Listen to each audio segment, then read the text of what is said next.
So welcome. Thanks for coming over to listen to me chirping. I never know where to start with my story, so I'll start right at the beginning. 45 years ago, when I came to Canada, not as a winemaker, not as anything to do with the wine business. I came to Canada to milk cows, to be honest. I worked for a large company called Barnett Farms, which was north of Toronto, and over the years that evolved into a small winery called Southbrook. And I started making wine for those guys in 1991 when they began. And with basically no winemaking experience, I was their general manager of the property. It was 1,000 acres in size. We were growing lots of vegetables for a farm market, and Bill Redelmeyer, who owned the place, said that he would like to start a winery in an old dairy barn, and we quickly got a license, but no one to make wine. First vintage we made was about 2,000 cases, and I took that on with help from a few people in Niagara, but and a few courses taken at Guelph University to bring me up to speed a little bit. The humor of it all was Ian Hanna, who was, I think, lives up here now. It was a wine importer, Bill Redelmeyer, a wine collector, and me, the old dairy boy. We had no winemaking experience, but 75 years of drinking experience. And for us, that was likely the most important thing of what we ever sort of laughed about. None of us had any hair, so we made crazy jokes about never having to wear a hairnet while we was making wine, all those sort of things. But drinking wine was the most important thing for us, to make wine that we liked to drink, to make wine that we could take home if we couldn't sell it. Those are the sort of things that we wrapped our heads around, wrapped our winemaking philosophy around. And I think today I still believe that the best wine we make is the wine I want to drink. And we can make wine for everybody else, but I don't know everybody else, so we just have to make wine for ourselves. It was an interesting sort of evolution through the first 12 years of making wine in an old dairy building. We had no grapes, so I come at it from a whole different perspective. We purchased all of our grapes in Niagara, and traveled them, processed them in Niagara, brought them back up as juiced for the first little while, and then we began, as we got a little more confident in what we did, we started to buy grapes and brought them up as whole berries and processed them all at the winery. I learned to make wine in a traditional style, shall we say, lots of handwork, not very much mechanical work whatsoever. And I think back in 91, a lot of us were making wine with very much of a hands-on thing, hand punch down, which we still continue today. The press was really tiny and all done by hand, making, I guess, what we call today artisanal wines. Maybe we were ahead of the curve. We really didn't know. I never know what I'm looking at on there, and so I think that with my experience growing up in the wine business, it really was just about hands-on and being able to tell people the story of what we did. I will quickly flip over the rest of my life there. I was, I guess the evolution of Derek as a winemaker was towards the end of the 90s. We had some pretty incredible vintages. They were 97, 98, 99.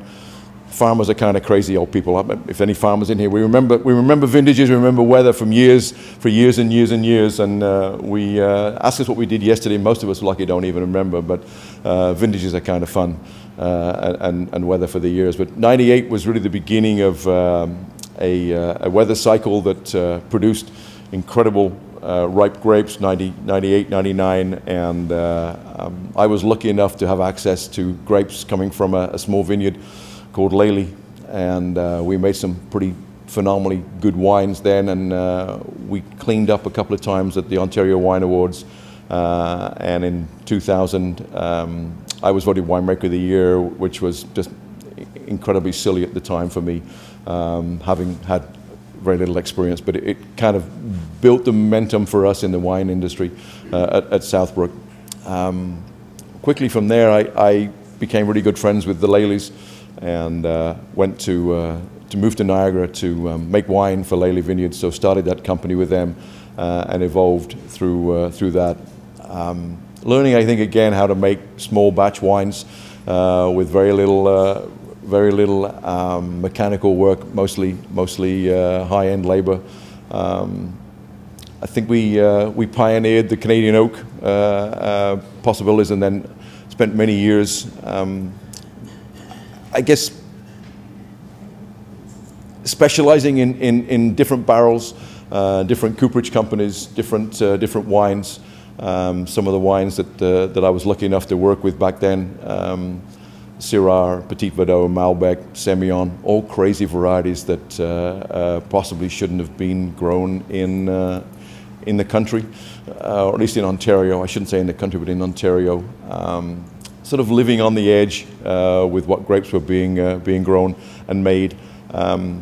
Sort of almost evolving people's palates. One of the things that I really like to do is stand around and talk, stand around at the table and talk, and stand around in any winery and talk about wine and what we've done and how we've come up with all of that. And I think being able to use the Lely aspect of my 15 years down there of telling people or explaining to people why we should be growing, why we should be drinking, and why we should be enjoying certain wines.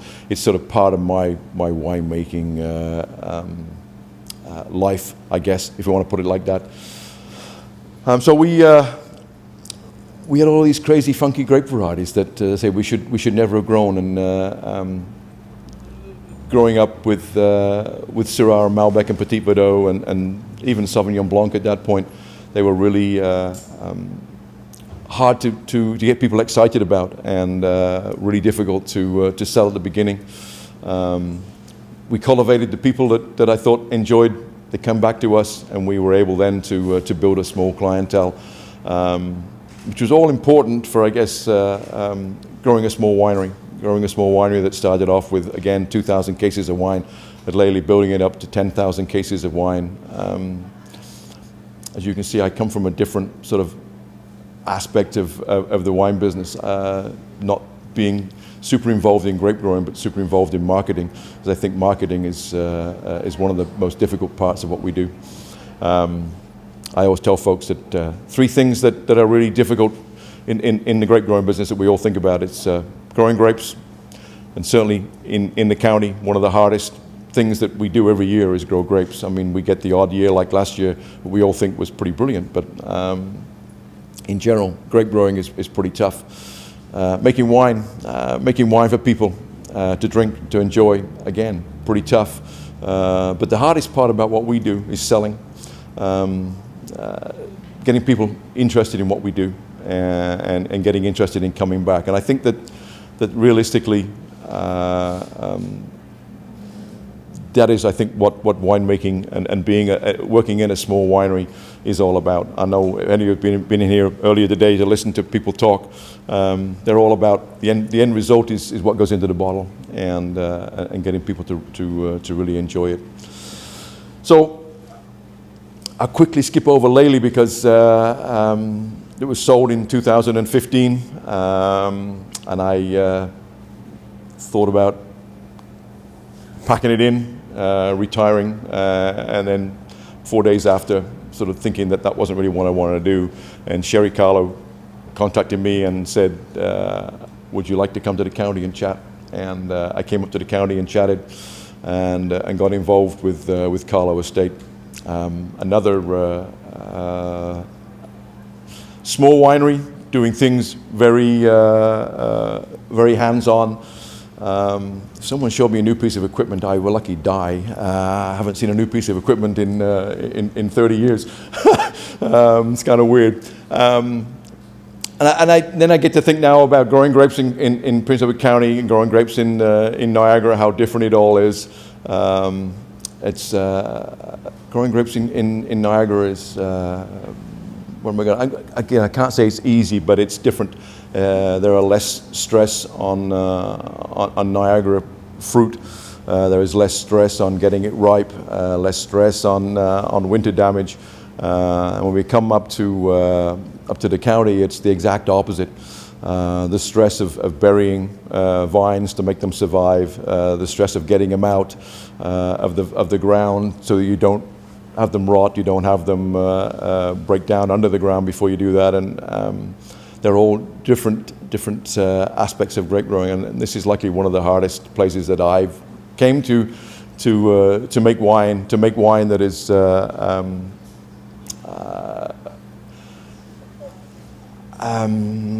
am I going to say? 20 years ago, 15 years ago when we started to make wine here, there was a real push for making high acidic wines. And I think that the consumer today still, it's really hard for us to get them excited about high acid wines in general. Those of you who drink county wines, you love them because of high acid. And I think that was one of the things that I struggled with a little bit the first vintage that we had here, of dealing with the climate, dealing with the grapes that we brought in. I think at Karlo it's a little bit different. Richard, when he was here, he was hell bent on planting grape varieties that possibly didn't need to be here, shouldn't maybe be here.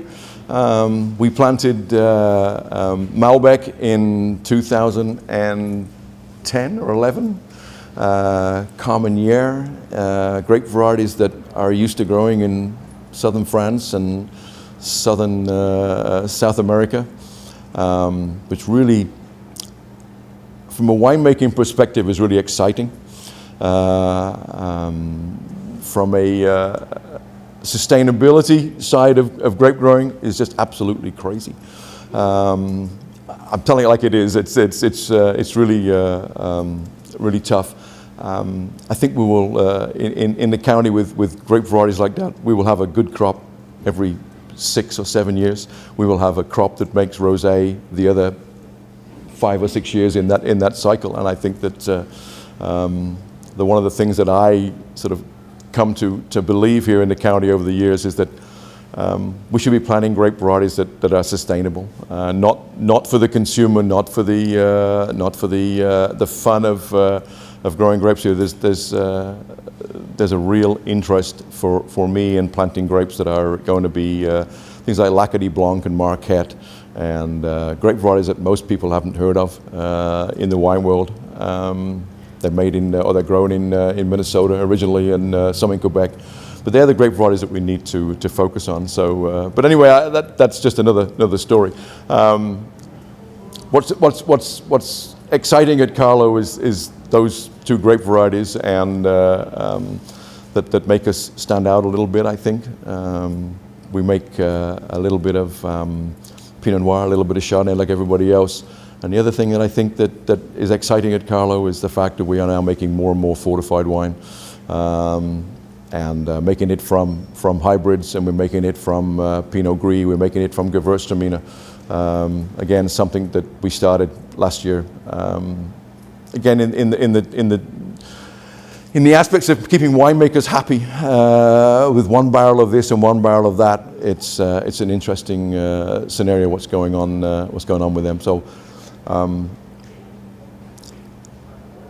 I don't want to continue talking too long because I'm going to bore you all to death. I realize that. I wanted for this to be more about you asking me, and as opposed to me talking and rambling on and on. So before I go too far, are there any questions at all that would interest you?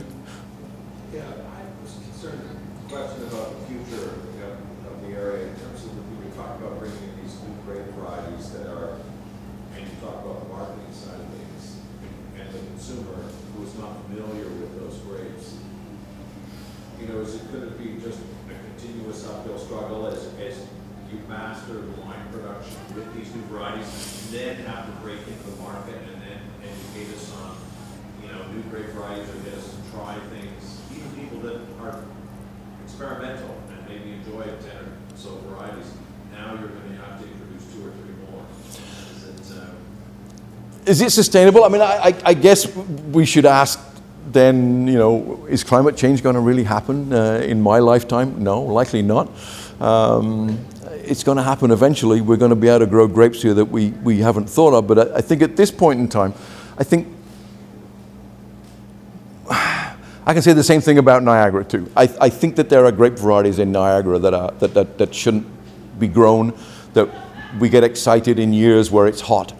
And we plant things that are just silly. There was Zinfandel planted years ago in Niagara. I mean, was there for 20 years. They made one red vintage. They made a whole pile of rosé vintages, and it died eventually in 2002, if memory serves, in the late fall when we had serious frost. I really think that we need to focus on varieties of grapes that are able to be sustainable, whether we're here or whether we're in Niagara or whether, hell, we're in France. I mean, and over the years of evolution in the wine business, they've done that. I mean, you go to Bordeaux, they plant Cab Sauv, Cab Franc, Merlot, a little bit of Sauvignon Blanc in certain areas, a little bit of Semillon, and they've come to believe that that's all that they can grow there. And in Burgundy, it's Pinot Noir and it's Chardonnay. And we're no different. It's no good me going back to Australia, because they have such a diverse climate that they can basically grow anything they want somewhere between East Coast and West Coast. And so that they have that ability. But here in cool climate regions, it's time to change what we do, to focus on what we do well, as far as I'm concerned. I mean, people are going to... Schools teaching it in a sense where we saw the science in California 20, 30 years ago, cloning and adapting these grapes, taking grapes from France, bringing them to California. France had problems taking vines from the States and back and forth. Are we going to see, do we see the universities and schools creating some technology behind the evolution of the grape varieties that will be well suited to our climate? I'm going to say that there is likely isn't. I think they're teaching the basics in university. They're teaching winemaking and viticulture, and I think that they're not necessarily telling you what you should and should not be growing. The world is sort of I don't know. What's your favorite grape variety? Mine's Chardonnay, Riesling, Cabernet Franc, and I think they all grow well here. If you like Shiraz, then you're never going to drink Ontario Syrah, right? So I mean, and nor will you ever find an Ontario Syrah that is sustainable. I believe that there are, over the years of evolution in the wine business, we should be, looking at 4 or 5 grape varieties in Niagara, and we should be looking at 2 or 3 vinifera grape varieties in Prince Edward County that are sustainable. I mean, and sustainable in as much as nobody enjoys having no crop. Nobody enjoys, crying about how difficult things are here in Prince Edward County to grow and ripen Syrah, Cabernet Sauvignon, Cabernet Franc. I mean, they're just grape varieties that shouldn't really be planted here. And yet, the reason we do it, I think, is because of the consumer. We like to give the consumer everything that we possibly can to attract them to come back, to make them come back and visit. And the problem with cool climate is that we have to deal with short growing seasons more times than we deal with long growing seasons, and so we're just never able to ripen certain grape varieties here to the value that the consumer is expecting. I mean, and that's really the biggest aspect. You come to Karlo tomorrow and taste a wine that we shouldn't be planting in the ground, and we don't like it, you're never going to come back. I guarantee, well, I won't guarantee it, but I'm pretty sure that getting you back in the door after drinking a bad wine will never work. So I We should be focusing on things. And there are things that grow here that people don't recognize. I mean, over the last year or so, lots of conversation about what should be planted in the next stage of Karlo's life. We talk about Marquette, and we talk about a white grape variety called Lacadie Blanc, which actually didn't realize until I read a book last night, actually originated in Vineland Research Station. You never told me that. Most of the varieties that grow here in the cold and are sustainable in the cold are actually from Minnesota. And they're bred to be in serious cold. But Lacadie Blanc is a grape variety that no one understands, no one really hears of. It grows really well in central Ontario. There are a few crazy people up there making wine, growing grapes up in the Owen Sound area, Beaver Valley. And it's very sustainable there. And I think it's very sustainable here. Wouldn't need to be buried. Would produce a Germanic style wine most years. And there are, I think, would be great bonuses for planting it. The thing about being in the wine business is education. I mean, and you touched on that a little bit about educating people.